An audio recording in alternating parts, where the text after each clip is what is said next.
children, Elijah, 15, and Octavia, 12.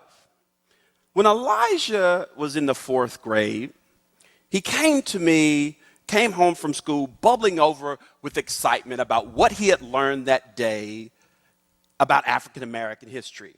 Now, I'm an African American cultural studies professor, and so as you can imagine, African American culture is kind of serious around my home. So I was very proud that my son was excited about what he had learned that day in school. So I said, well, what'd you learn?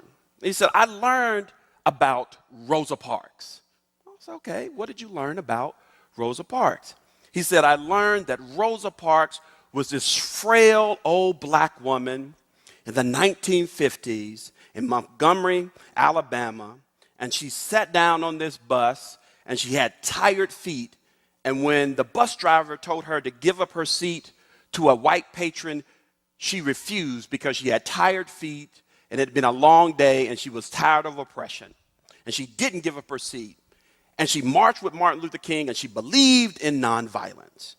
And I guess he must have looked at my face and saw that I was a little less than impressed by his history lesson. And so he stopped and he's like, Dad, what's wrong? What did I get wrong? I said, son, you didn't get anything wrong, but I think your teacher got a whole lot of things wrong. He said, well, what do you mean? I said, Rosa Parks was not tired. She was not old. And she certainly didn't have tired feet. He said, what? I said, yes. Rosa Parks was only 42 years old. Yeah, you're shocked, right? Never heard that. Rosa Parks was only 42 years old. She had only worked 6 hours that day, and she was a seamstress. And her feet were just fine. The only thing that she was tired of was she was tired of inequality. She was tired of oppression. And my son said, well, why would my teacher tell me this thing? This is confusing for me, because he loved this teacher, and she was a good teacher, a youngish, 20-something white woman, really, really smart, pushed him. So I liked her as well, but he was confused. Why would she tell me this? He said, Dad, tell me more about Rosa Parks. And I said, son, I'll do you one better. He was like, what? I said, I'm going to buy her autobiography and I'm going to let you read it yourself.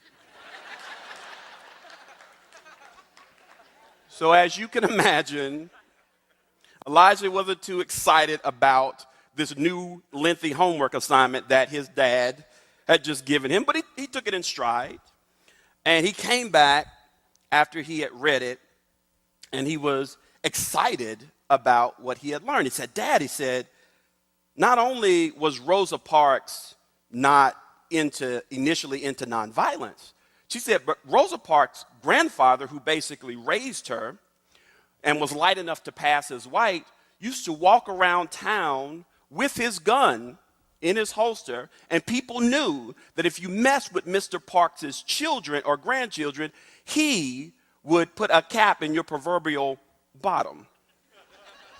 Right? He was not someone to mess with. And he said, I also learned that Rosa Parks married a man in Raymond who was a lot like her grandfather.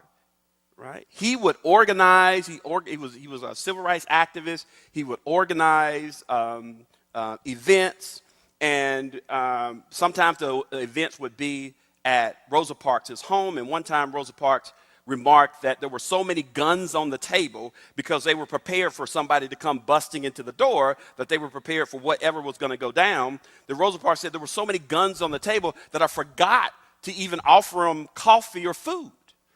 Right? This is who Rosa Parks was. And in fact, Rosa Parks, when she was sitting on that bus that day, waiting for those police officers to arrive and not knowing what was going to happen to her, she was not thinking about Martin Luther King, who she barely knew. She was not thinking about nonviolence or Gandhi. She was thinking about her grandfather, her gun-toting, take no mess grandfather. That's who Rosa Parks was thinking about. And my son was mesmerized by Rosa Parks. And I was proud of him to see this excitement. But then I still had a problem, because I still had to go to his school and address the issue with his teacher because I didn't want her to continue to teach the kids, obviously, false history. So I'm agonizing over this primarily because I understand as an African American man that whenever you talk to whites about racism or anything that's racially sensitive, there's usually going to be a challenge. This is what white sociologist Robin DiAngelo calls white fragility. She argues that, in fact, because whites have so little experience being challenged about their white privilege, that whenever even the most minute challenge is brought before them, they usually cry, get angry, or run. And I have experienced them all. And so when I was contemplating confronting his teacher, I wasn't happy about it, but I was like, this is a necessary evil of being a black parent trying to raise self-actualized black children. So I called Elijah to me and I said, Elijah, I'm going to tell your teacher, I'm going to set up an appointment with your teacher and try and correct this and maybe your principal. What do you think? And Elijah said, Dad, I have a better idea. And I said, really, what's your idea? He said, we have a public speaking assignment, and why don't I use that public speaking assignment to talk about debunking the myths of Rosa Parks? And I was like, well, that is a good idea. So Elijah goes to school, he does his presentation, he comes back home, and I can see something positive happen. I said, well, what happened, son? He said, well, later on in that day, the teacher pulled me aside and she apologized to me for giving that misinformation.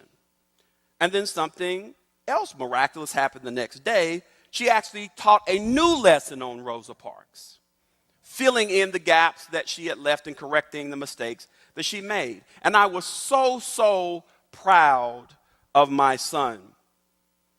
But then I thought about it. And I got angry. And I got real angry. Why? Why would I get angry? Because my 9-year-old son had to educate his teacher about his history, had to educate his teacher about his own humanity. He's 9 years old. He should be thinking about basketball or soccer or, the latest movie. He should not be thinking about having to take the responsibility of educating his teacher, his students, about himself, about his history. That was the burden that I carried. That was a burden that my parents carried and generations before them carried. And now I was seeing my son take on that burden too. You see, that's why Rosa Parks wrote her autobiography. Because during her lifetime, if you can imagine, you do this amazing thing. You're alive and you're talking about this, your civil rights activism, and a story emerges in which somebody is telling the world that you were old and you had tired feet and you just were an accidental activist. Not that you had been an activist by then for 20 years. Not that the boycott had been planned for months. Not that you were not even the first or the second or even the third woman to be arrested for doing that. Right? You become an accidental activist, even in her own lifetime. So she wrote that autobiography to correct the record, because what she wanted to remind people of was that this is what it was like in the 1950s, trying to be black in America and fight for your rights. During the year, a little over a year that the boycott lasted, there were over 4 church bombings. Martin Luther King's house was bombed twice. Other civil rights leaders' houses were bombed in Birmingham. Rosa Parks' husband slept at night with a shotgun because they would get constant death threats. In fact, Rosa Parks' mother lived with them, and sometimes she would stay on the phone for hours so that nobody would call in with death threats because it was constant and persistent. In fact, there was so much tension, there was so much pressure, there was so much terrorism that Rosa Parks and her husband, they lost their jobs and they became unemployable and eventually had to leave and move out of the South. This is a civil rights reality that Rosa Parks wanted to make sure that people understood.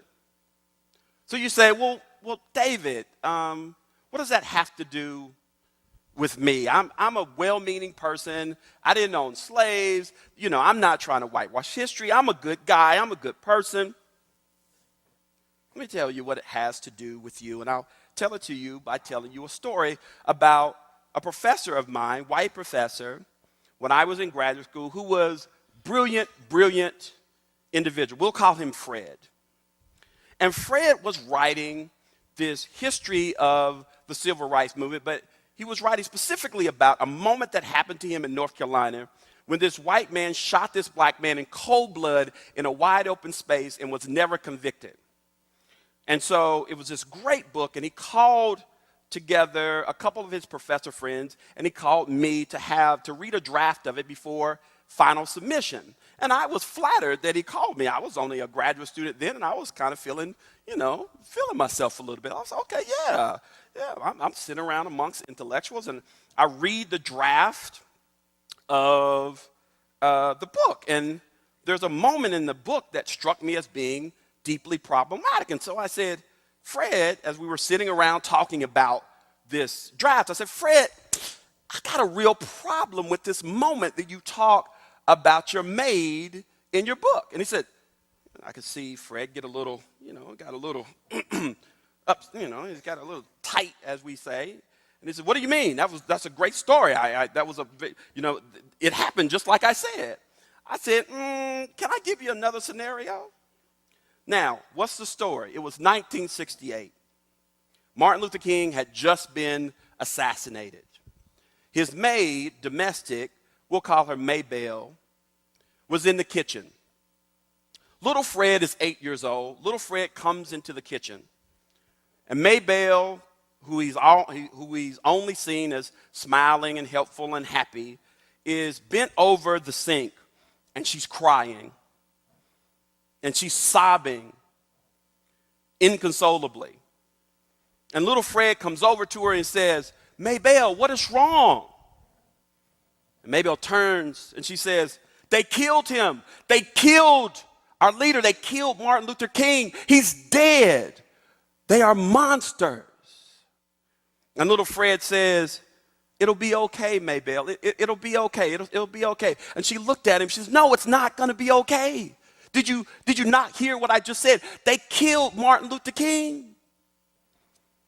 And Fred, son of a preacher, he looks up at Maybelle and he says, but Maybelle, didn't Jesus die on the cross for our sins? Wasn't that a good outcome? Maybe this will be a good outcome. Maybe the death of Martin Luther King will lead to a good outcome. And as Fred tells the story, he says that Maybelle put her hand over her mouth. She reached down and she gave little Fred a hug. And then she reached into the icebox and took out a couple Pepsis. Gave him some Pepsis and sent him on his way to play with his siblings. And he said, this was proof that even in the most harrowing times of race struggle, that two people could come together across racial lines and find human commonality along the lines of love and affection. And I said, Fred, that is some BS. Fred was like, but I don't understand, David. That's the story. I said, Fred, let me ask you a question. I said, you were in North Carolina, 1968. If Maybelle would have went to her community, you were 8 years old, what do you think the 8-year-old African-American children were calling her? Do you think they were calling her by her first name? No, they called her Miss Maybelle, or they called her Miss Johnson, or they called her Auntie Johnson. They would have never dared call her by her first name, because that would have been the height of disrespect. And yet you were calling her by her first name every single day that she worked, and you never thought about it. I said, let me ask you another question. Was Maybelle married? Did she have children? What church did she go to? What was her favorite dessert? Fred could not answer any of those questions. I said, Fred, this story is not about Maybelle. This story is about you. I said, this story made you feel good, but this story is not about Maybelle. The reality is, what probably happened was Maybelle was crying, which was not something she customarily did. So she was letting her guard down. And you came into the kitchen and you caught her at a weak moment where she was letting her guard down. And see, because you thought of yourself as just like one of her children, you didn't recognize that you were in fact the child of her employer. And she found herself yelling at you. And then she caught herself realizing that if I'm yelling at him and he goes back and he tells his dad or he tells mom, I could lose my job. And so she tempered herself, and she ended up, even though she needed consoling, she ended up consoling you and sending you on your way, perhaps so she could finish mourning in peace. And Fred was stunned, and he realized that he had actually misread that moment. And see, this is what they did to Rosa Parks, because it's a lot easier to digest an old grandmother with tired feet who doesn't stand up because she wants to fight for inequality, but because her feet and her back are tired and she's worked all day.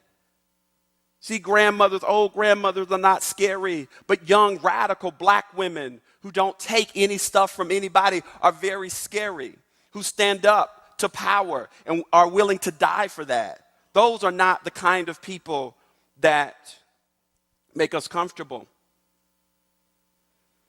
So you say, what do you want me to do, David? I don't know what to do. Well, what I would say to you is, there was a time in which if you were Jewish, you were not white. If you were Italian, you were not white. If you were Irish, you were not white in this country. It took a while before the Irish, the Jews, and the Italians became white, right? There was a time in which you were othered, when you were the people on the outside. Toni Morrison said, if in order for you to be tall, I have to be on my knees, you have a serious problem. She says, white America has a serious, serious problem. To be honest, I don't know if race relations will improve in America. But I know that if they will improve, we have to take these challenges on head on. The future of my children depends on it. The future of my children's children depends on it. And whether you know it or not, the future of your children and your children's children depends on it too. Thank you.